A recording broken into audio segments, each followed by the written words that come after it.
Shalom saudaraku, selamat pagi, selamat bergabung bersama saya di Renungan Pagi hari ini.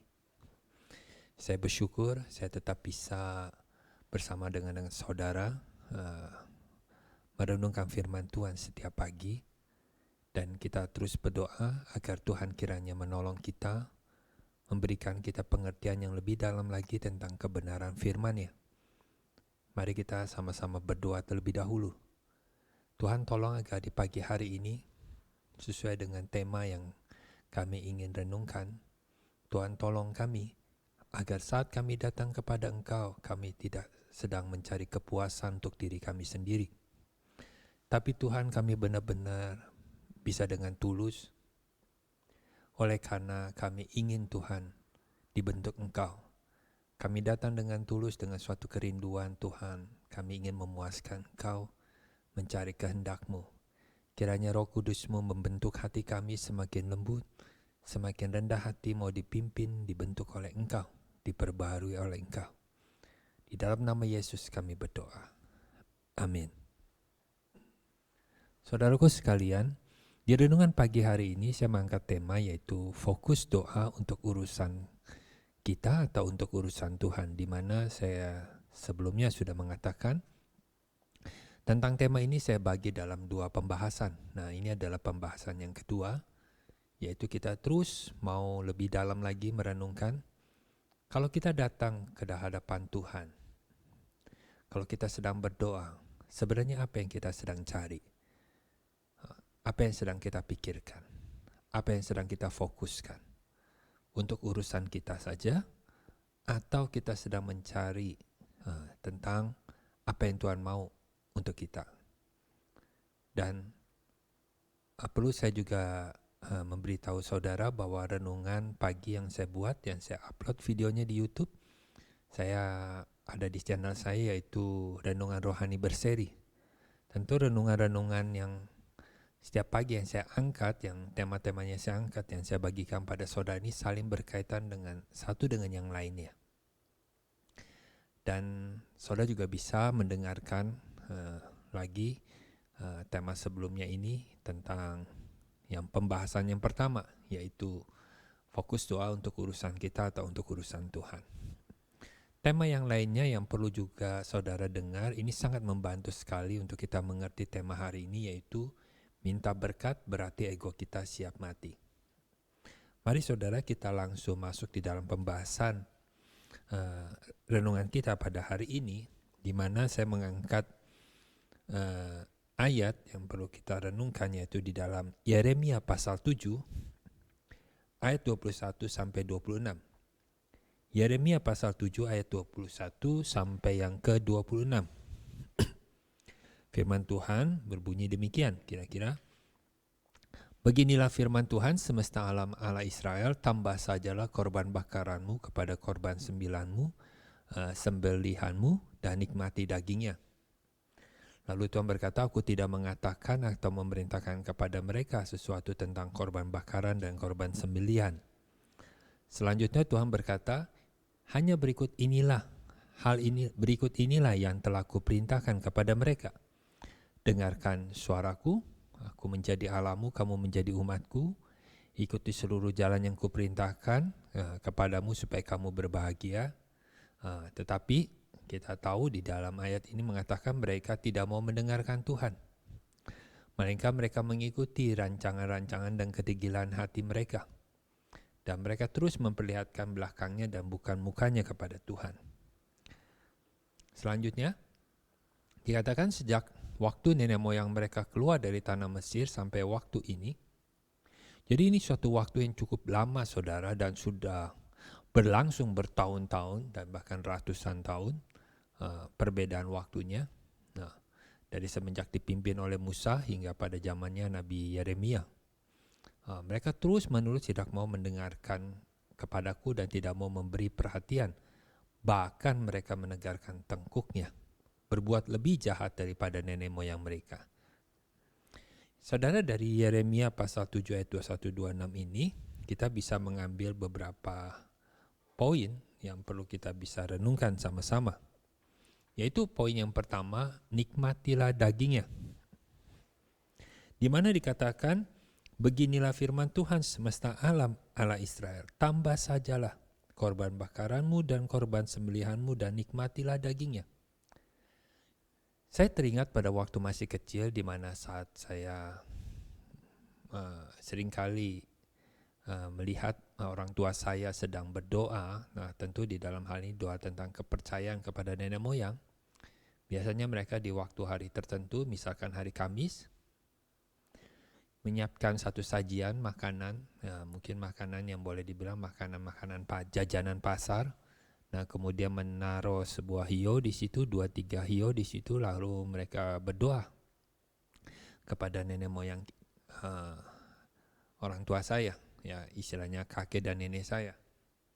Biasanya pada saat itu, saudara, saya waktu masih kecil, saya menunggu kapan selesai, kapan boleh saya menikmati makanan jajanan pasar yang sudah disajikan dalam doa itu. Nah, biasanya kalau mama saya sudah selesai berdoa atau menyajikan makanan-makanan seperti itu, kemudian makanan itu terakhirnya yang menikmati juga saya. Karena waktu itu kita masih kecil, ya. Sangat senang sekali. Wah, mama sudah selesai berdoa, maka sekarang makanannya giliran kita yang makan. Kita yang menghabisinya. Saudara, begitu saya membaca ayat ini, saudara, nikmatilah dagingnya. Seakan-akan saya tidak tahu, mungkin apakah demikian yang Tuhan ingin sampaikan. Karena dia melihat bahwa bangsa Israel memang mereka sangat taat mengikuti aturan yang Musa ajarkan. Mereka menyiapkan korban bakaran, korban sembelihan dan sebagainya. Tapi suatu hal yang rutinitas dilakukan berlangsung bertahun-tahun, akhirnya ya kalau di mata Tuhan, dari sudut pandang Tuhan memandang, seperti mereka tidak pernah memperhatikan makna arti ibadah yang mereka lakukan itu. Ya, ini juga kalau kita lihat dari kehidupan kita sehari-hari. Kita menjadi orang Kristen yang rutin beribadah di hari Minggu. Mungkin tanpa sadar kita seperti bangsa Israel. Karena rutin dilakukan, maka itu menjadi suatu kebiasaan. Akhirnya tanpa sadar yang kita ingin nikmati bukannya hubungan kita dengan Tuhan. Yang kita ingin nikmati adalah mungkin ada di antara kita beribadah itu ada pertimbangan yang kita lakukan, yaitu kita ingin mencari suatu kenikmatan daripada ibadah itu atau mencari suatu kepuasan. Memang bentuknya berbeda-beda. Ada yang merasa, ada yang mencari kepuasan ibadah itu dari musik, lagu-lagu pujiannya. Kalau lagu pujiannya kurang menyentuh hati dia merasa ibadah hari itu kayaknya kurang bagaimana spesialnya gitu. Ada orang yang sangat mementingkan, memandang sangat penting ritualnya, liturginya. Kalau liturginya kurang hikmat, terlalu rame, terlalu seperti apa ya saudara ya, seperti musiknya terlalu keras-keras gitu kedengarannya, dia merasa kurang hikmat. Dan dia merasa ibadah hari itu tidak cocok buat dia dan tidak memberikan suatu kepuasan batinia buat dia. Ada juga orang yang beribadah mungkin karena ya tergantung gedung ibadahnya, dekorasi mimbarnya, suasana ibadahnya, ya dengan adanya AC dan segala macam. Bahkan mungkin ada juga yang kalau ibadah itu melihat isi daripada ibadah itu, pelayanannya apa. Kalau hari itu ada pelayanan kesembuhan, wah tentu hari itu menjadi suatu hal yang spesial. Wah, karena kita bisa melihat, sekalipun bukan kita yang sakit, tapi kita melihat ada orang yang disembuhkan. Nah, itu memberikan suatu rasa spesial tersendiri buat kita, di mana ibadah hari itu sungguh sangat penting, sangat berarti. Karena ada mujizat, ada doa yang buat orang-orang yang hidupnya sedang menderita, semuanya menangis, merasa menikmati, hasil kayaknya Tuhan sedang menjamah setiap hati dan segala macam.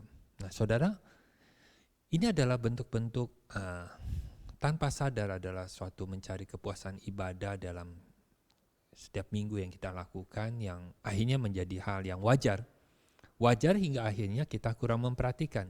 Mari kita perhatikan ayat ini selanjutnya, dikatakan, hanya yang berikut ini, kata Tuhan, hanya yang berikut ini yang sebenarnya aku mau katakan pada mereka. Kalau dalam Alkitab bahasa Mandarin, hanya yang berikut ini yaitu bisa diterjemahkan hanya satu hal yang aku mau.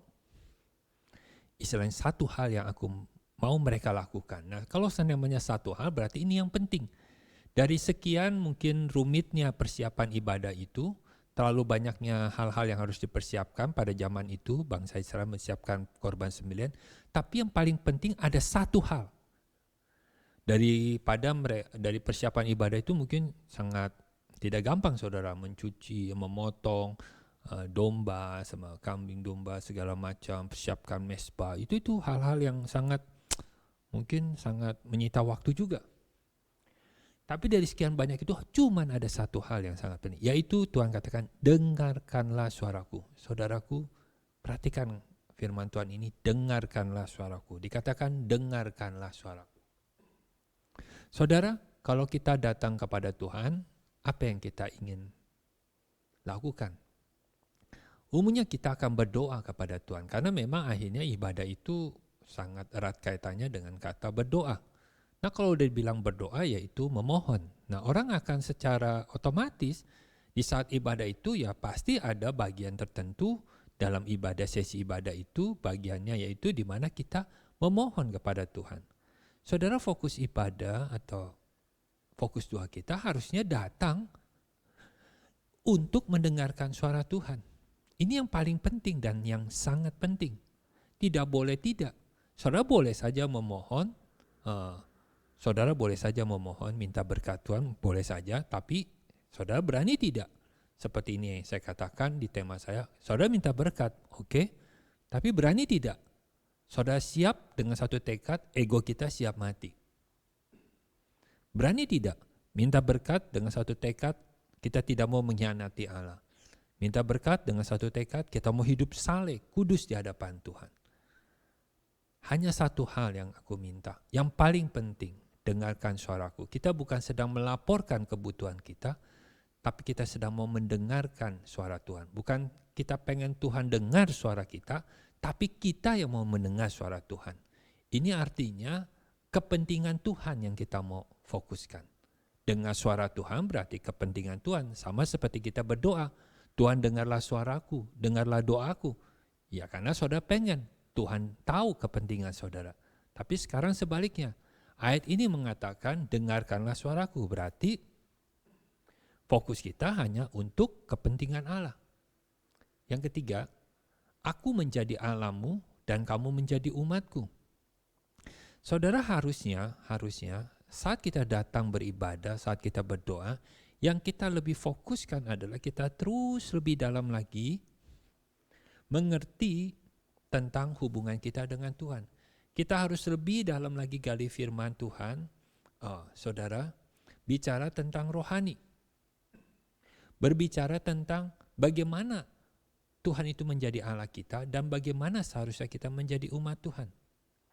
Ya, kalau kepentingan kita datang kepada Tuhan hanya mencari kepuasan, ibadah, dan bahkan akhirnya kalau hari itu yang datang misalkan di dalam ibadah kita adalah orang penting, misalnya pejabat atau seorang artis, mungkin ibadah kita hari itu menjadi spesial dan persiapan kita juga menjadi lebih sangat serius sekali karena yang datang itu seorang pejabat, seorang artis yang terkenal.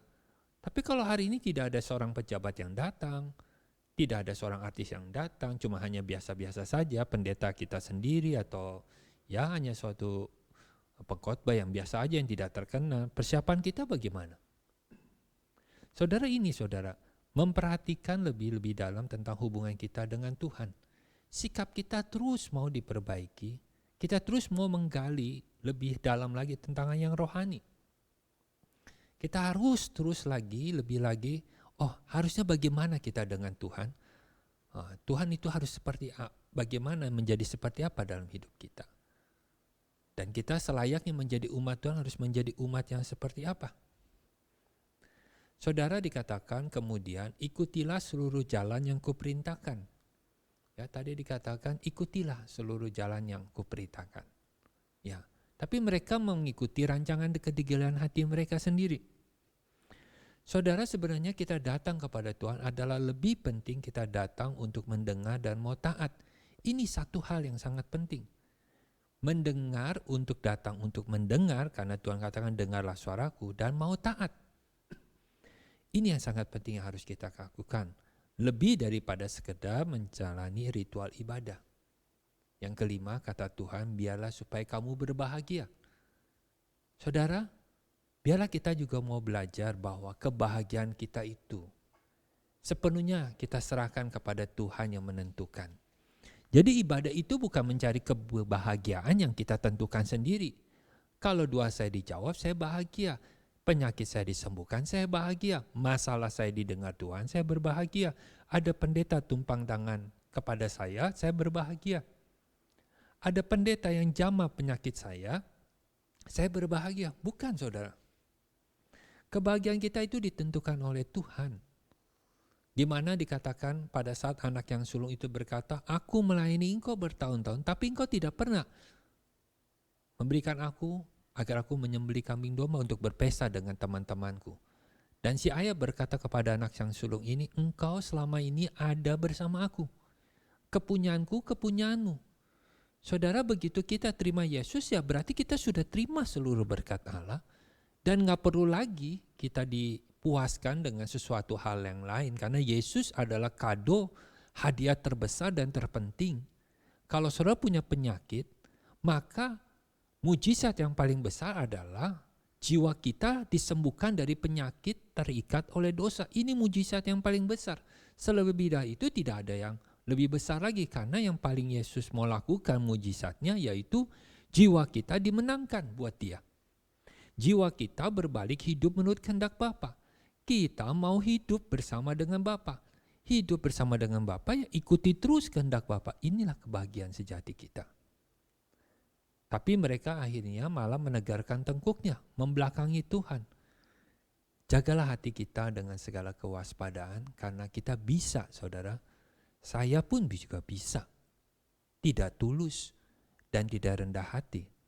Karena saya merasa sudah lebih banyak tahu firman Tuhan. Saya bisa tidak tulus dan tidak rendah hati. Marilah kita belajar tetap waspada. Karena kita manusia yang tetap jahat. Yang mempunyai niat-niat jahat.